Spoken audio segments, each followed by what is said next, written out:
মোৰ প্ৰিয় নৱমমান শ্ৰেণীৰ ছাত্ৰ-ছাত্ৰীসকল আজি মই তোমালোকক এক্সাৰসাইজ 2.4 ৰ 6 নম্বৰৰ তলৰ ঘনকেইটা বিস্তাৰিত কৰি লিখা আমি প্ৰশ্নকেইটা আজি সমাধান কৰিম। এইকেইটা সমাধান কৰাৰ আগত আমি বীজগণিতীয় অভেদ দুটা জানিব লাগিব আৰু সেই দুটা অভেদ হৈছে তোমালোকে চোৱাচোন x + y হোল কিউব। এতিয়া আমি 2 নম্বৰ শাৰীটো চাবা 1 নম্বৰ শাৰীটো মই পূৰণ কৰি 2 নম্বৰ শাৰীটো বনাই দিছো চোৱা x cube + y cube + 3x² y + 3xy² এটো হৈছে x + y যোগৰ সূত্ৰটো। এই অভেদটো তোমালোকে মনত ৰাখি লবা। অভেদ জানিলে তোমালোকে অংককেইটা 2.4 অংককেইটা সমাধান কৰিব পাৰিবা। 6 নম্বৰ অংকখিনি এই দুটা সূত্ৰৰ লগত জড়িত আছে। 2 নম্বৰটো হৈছে x - y whole cube equal x cube minus y cube minus 3x² y plus 3xy²।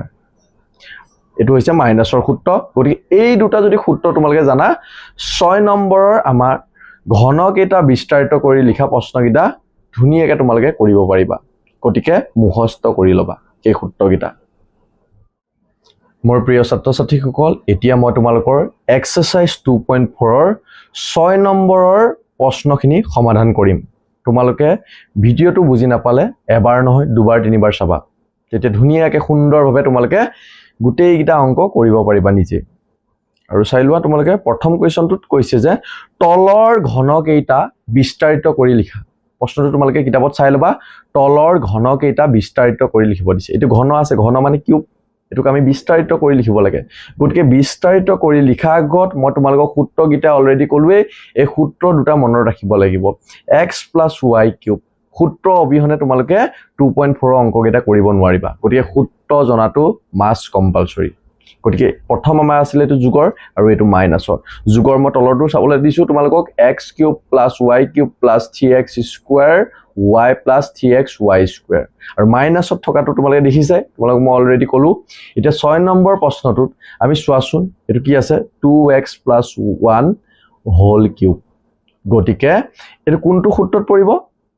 1 number মই লিখি থোৱা সূত্ৰটোত পৰিব, কাৰণ ইয়াতো যোগ আছে আমাৰ সূত্ৰটো যোগ। গতিকে 1 নম্বৰটোৰ লগত আমাৰ মিলি গৈছে ধুনীয়াকৈ। খালি ইয়াত সংখ্যাকেইটাহে বেলেগ আছে। গতিকে বেলেগ থাকিলে একো প্ৰবলেম নাই, তোমালোকে এটো x বুলি ধৰিবা আৰু এটো y বুলি ধৰিবা এই সূত্ৰটো মতে। তেতিয়াহে তোমালোকে ধুনীয়াকৈ কৰিব পাৰিবা। গতিকে প্ৰথম আমি সূত্ৰটোলৈ যাওঁ। সূত্ৰটোত কি কৈছে x + y হোল কিউব সেই সূত্ৰটো মতে আছে। এতিয়া আমি সূত্ৰটো মতে বিস্তাৰিত কৰি দিম। এতিয়া সূত্ৰটো প্ৰথম কি আছিল চোৱাচোন x কিউব, সেই মতে আমি ইয়াত x কি 2x টো ললো, লগত সূত্ৰটোত কিউব আছিল সেই মতে আমি কিউব ললো। তাৰ পিছত সূত্ৰত আমাৰ প্লাস আছিল সেই মতে আমি প্লাস ললো। ইয়াত আছিল y কিউব, y মানে ইয়াত কিমান বুলি ধৰিবলৈ দিছিলো 1, ইয়াত 1 টোক আমি y বুলি দিছো সেই মতে 1 কিউব। আৰু লগতে ইয়াৰ পিছত আছিল প্লাস সেই মতে প্লাস দিলো। সূত্ৰটোত আছিল 3 সেই মতে আমি 3 দিলো।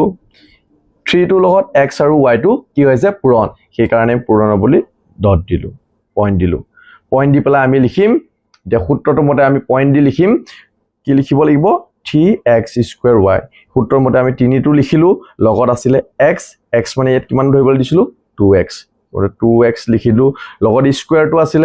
ইয়াৰ কাৰণে আমি স্কয়াৰটো দি দিলো। আকৌ পইণ্ট হ'ব কাৰণ x আৰু y টো পূৰণ হৈ আছে, সেইকাৰণে পইণ্টটোৱে পূৰণ বুজায়। y মানে ইয়াত কিমান হ'ব 1 হ'ল। তাৰ পিছত আমাৰ সূত্ৰটোত কি আছিল চোৱা প্লাস আছিল সেই মতে আমি প্লাস দিলো। এতিয়া কি আছিল 3 টো বহাই দিলো, আকৌ 3 টোৰ লগত x y টো পূৰণ হৈ আছে সেই মতে আমি পইণ্ট দিলো। পইণ্ট দি পেলাই ইয়াত x আছে, ইয়াত x মানে কি আছিল 2x দিলো আৰু y স্কয়াৰ আছে, ইয়াত y মানে কি আছিল 1 সেই মতে 1ক আমি স্কয়াৰ কৰি গলো। এতিয়া চোৱাচোন তোমালোকে এতিয়া 2x কিউব 2 3টা মানে পূৰণ 2 3টা আছে মানে কিমান 2 × 4 4 × 8 লগতে x ৰ লগত কিউব কৰিলে কি হ'ব 8x cube plus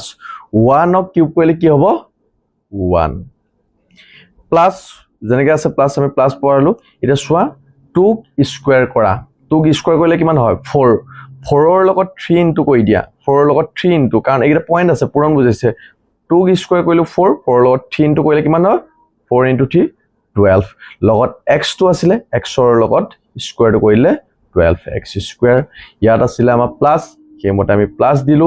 3 into 2x into 1 গতিকে 3 দুগুণ 6 6 গুণে 6 ঠিক আছে লগত x টো আছিলে x টো আহি গল ইয়াৰ পিছত আমি কি কৰিম জানা নাই এতিয়া এইখিনি আমাৰ ওলাই গল সমাধান হৈ গল অংকটো আমাৰ সমাধান 1 নম্বৰ সমাধান কিন্তু আমি খজাই লিখিম এতিয়া চোৱা প্ৰথম আমি ঘাত যেটো ডাঙৰ ঘাত আমি আগত লিখিম 8x³ ইয়াত কিউব টো ডাঙৰ ঘাত গতিকে কিউব তাৰ পিছত আহিব আমাৰ কি কিউবৰ পিছত আহে স্কয়াৰ তাৰ পিছত লিখিম 12x খজাই লিখিম মানে ডাঙৰৰ পৰা সৰুলৈ তাৰ পিছত আহিব 6x আৰু শেষত আহিব আমাৰ সংখ্যা অকলে থকা সংখ্যাটো কি আছে +1 কিমতে আমি +1 এটো আমি এতিয়া বিস্তাৰিত কৰি 1 নম্বৰ কোৱেশ্চনটো আমি সমাধান কৰিলো তোমালোকে বুজি পাইছা নে যদি পাইছা এটা লাইক আৰু চেনেলটো সাবস্ক্ৰাইব কৰিবলৈ নাপাহৰিবা মোৰ প্ৰিয় ছাত্ৰ ছাত্ৰীসকল এতিয়া মই তোমালোকক 6 নম্বৰৰ দুইটো বুজাম চোৱা 2a - 3b হোল কিউব এতিয়া চোৱা এটো এবাৰ আগত আছিলে প্লাস এতিয়া আহি গল মাইনাস গতিকে আমাৰ ইয়াত কোনটো সূত্ৰ পৰিব এই মাইনাসৰ সূত্ৰটো পৰিব সেইমতে আমি এটা বিস্তাৰিত কৰি লিখিম প্ৰথম চোৱা মাইনাসৰ সূত্ৰটো আছিল x³ মই তোমালোকক কৈছিলো না প্ৰথম সংখ্যাটো x বুলি ধৰিবা পিছৰটোক y বুলি ধৰিবা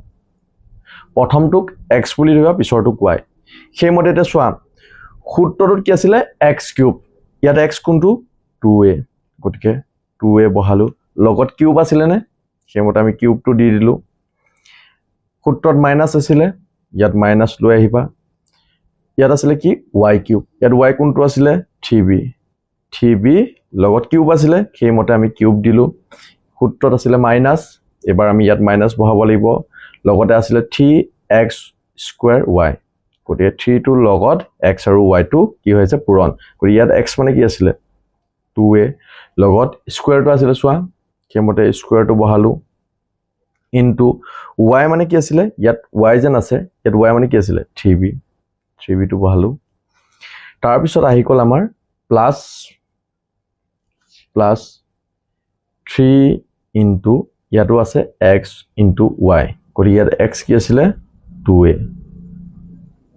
ইনটু y মানে কি আছিল 3b চোৱা 3b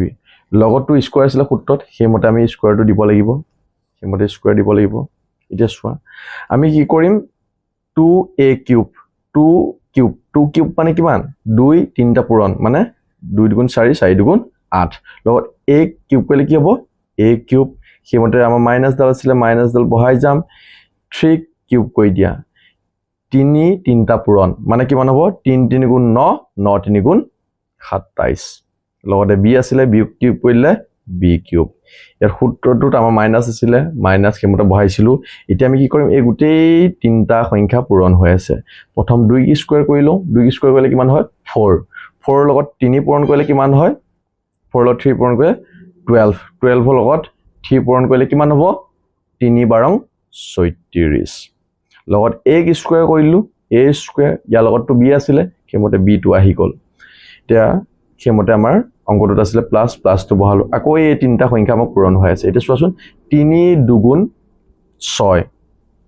ঠিক স্কয়াৰ কৰি দিয়া ঠিক স্কয়াৰ কৰিলে কি হ'ব 3 দুগুণ 6 3 স্কয়াৰ মানে 3 দুটা পূৰণ 3 3 গুণ 9 এতিয়া 6 9 গুণ কিমান হ'ব 54 এইটা পূৰণ কৰি আমি কি পালো 54 পালো লগতে a আছিল a বহালো b কিটা স্কয়াৰ কৰি দিয়া b স্কয়াৰ হলনে এটো আছিল আমাৰ 2 নম্বৰ অংকৰ সমাধান ঠিক আছে বুজি পাইছা ছাত্ৰ ছাত্ৰীসকল এবাৰ আমি লৈছো এক্সাৰসাইজ 2.4 ৰ 6 ৰ 3 নম্বৰ কোৱেশ্চনটো 3 নম্বৰ কোৱেশ্চনটো চোৱা তোমালোকে ভগ্নাংশত আছে ভগ্নাংশত থাকিলে বুলি কোনো ভয়ৰ কাৰণ নাই চিন্তা তোমালোকে নকৰিবা তোমালোকে বাৰে বাৰে বুজি নাপালে দুবাৰ তিনিবাৰ কৰিবা ধুনিয়াকে ইয়াৰ পিছত যিমানখিনি ভগ্নাংশত থাকিলেও তোমালোকে কৰিব পাৰিবা এতিয়া চোৱা মই এতিয়া কেনেকৈ কৰিম সাধাৰণভাৱে একো চিন্তা কৰিব নালাগে চোৱা 3/2x + 1 হোল কিউব এটো চোৱা প্লাসত আছে আমি প্লাসৰ সূত্ৰটোতে পৰি গল চোৱা প্লাসত আছে এই সূত্ৰটোৰে আমাৰ পৰিব এই সূত্ৰত প্লাসৰ সূত্ৰটো খালি জিনিবা আমি ইয়াক x বুলি ধৰিম আৰু 1ক y বুলি ধৰিম হৈ গল এটোক x বুলি ধৰিলো এটোক y বুলি ধৰিলো এতিয়া আমি কি কৰিম চোৱা সূত্ৰটো মতে আছিল কিমান আমাৰ x³ ইয়াত x মানে কি বুজাইছে 3/2x চোৱা সেইমতে আমি 3/2x সূত্ৰত কিউব আছে চোৱা সূত্ৰত কিউব আছে সেইমতে আমি ইয়াত কিউব দিলো লগতে আমাৰ সূত্ৰত আছিলে প্লাছ y কিউব ইয়াত y কোনটো বুলি কৈছিলো 1 cube plus 3x square y সূত্ৰটো 3 আছিলে লগতে x টো কি হৈছে x আৰু y টো পূৰণ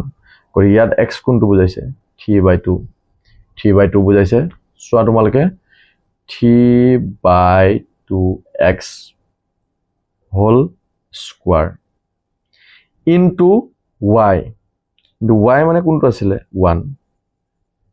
আকৌ আমি কৰিম প্লাস সূত্ৰত এবা আছে আমাৰ প্লাস 3xy স্কয়াৰ সূত্ৰটো যেনেকৈ আছিলে 3 দিলু ইনটু x মানে কি বুজাইছে 3/2 ইনটু 1 স্কয়াৰ কাৰণ ইয়াত y স্কয়াৰ আছে y মানে কিমান আছিলে 1 সেইকাৰণে 1 স্কয়াৰ এটা চাই লোৱা কি কৰিবা 3 কিউব কৰি দিয়া 3 কিউব কৰিলে কিমান হ'ব 3 3 গুণ 9 9 3 গুণ 27 হলনে লগতে x কিউব আছিলে x টো ওপৰতে আহি যাব x কিউব লগতে 2 কো কিউব কৰিব লাগিব এতিয়া দুইটাতে যেটো ব্ৰেকেট আছে আমি প্ৰথম 3 কিউব কৰিলো তাৰ পিছত আমি কৰিম 2 কিউব 2 তিনিটা পূৰণ মানে 2 গুণ 4 4 গুণ 8 তো হৈ গল বুজি পালা তাৰ পিছত নেক্সট আমি কৰিম 1 কিউব 1 তিনিটা পূৰণ একক যিমান সংখ্যা পূৰণ কৰিলো কিমান হয় মানে একক একে পূৰণ কৰিলে যিমানটা একে পূৰণ কৰো সদায় একে হয় প্লাস এতিয়া সোৱা 3 স্কয়াৰ 3 স্কয়াৰ মানে কিমান আছিল লগত প্ৰথম আমি এটো পাতি লওঁ 3 ইনটু 3 কি স্কয়াৰ কৰি দিয়া 3 স্কয়াৰ 3 দুটা পূৰণ মানে 9 আৰু তলত কি আছে 2 2 কো স্কয়াৰ কৰিলে কিমান হয় 4 লগতে আহি গল ওপৰলে x কো স্কয়াৰ কৰিলো x স্কয়াৰ ঠিক আছে তাৰ পিছত আমি কৰিম প্লাস এটা কি কৰিম ইয়াৰ তলত একটা আছে এই তিনিটোৰ তলত একটা আছে তোমালোকে জানা যেন সদায় পূৰণত ওপৰৰ সংখ্যাটোৰ লগত ওপৰৰ সংখ্যাটো পূৰণ কৰিম আৰু তলৰ সংখ্যাকিটা তলৰ সংখ্যাৰ লগত পূৰণ কৰিম এতিয়া ওপৰত সংখ্যা কি হ'ল 3 এফালে আছে 3 আৰু লগতে ইয়াৰ তলটো একটা আছে গোটে 3 3 1 পূৰণ মানে কিমান হ'ব 3 3 গুণ 9 9 গুণে 9 তলত এতিয়া কি পালো 1 2 1 এই তিনটা সংখ্যা যদি আমি পূৰণ কৰো 1 লগত 2 পূৰণ কৰিলে 2 2 লগত 1 কৰিলে 2 গটিকে তলত আহি গল 9/2 এটা সোৱা ইকুৱেল 27x কিউব এটো ওলাই গল 8 + 1 এটো কি কৰিব লাগিব ইয়াৰ তলত একটা আছিল সেই কাৰণে আমি ওপৰত আছিল 3 আৰু ওপৰত আছিল 9 মই কৈছিলো পূৰণত ওপৰে ওপৰে পূৰণ হয় গটিকে 3 টো ওপৰত আছিল এফালে 9 আছিল 9 3 গুণ কিমান হ'ব 27 ইয়াৰ লগত আছিল x স্কয়াৰ তলত আছিল 1 এফালে আছিল 4 1 ৰ লগত 4 পূৰণ কৰিলে হ'ব 4 প্লাস 9/2 টো আমি ভাঙিবটো নোৱাৰো আৰু কটাকটি কৰিব নোৱাৰো গটিকে কি থাকিব 9/2 প্ৰশ্নটো সমাধান এতিয়া ওলাই গল গটিকে আজি প্ৰশ্নৰ উত্তৰ এখিনি আছিল তোমালোকে ধুনিয়াকৈ বুজি পাইছা নেক্সট 4 নম্বৰটো তোমালোকে কৰিবলৈ চেষ্টা কৰিবা সুন্দৰভাৱে বুজাই দিছো যদি বুজি নোপোৱা এবাৰ নহয় দুবাৰ চাবা আৰু লগতে চেনেলটো সাবস্ক্ৰাইব কৰি দিবা ধন্যবাদ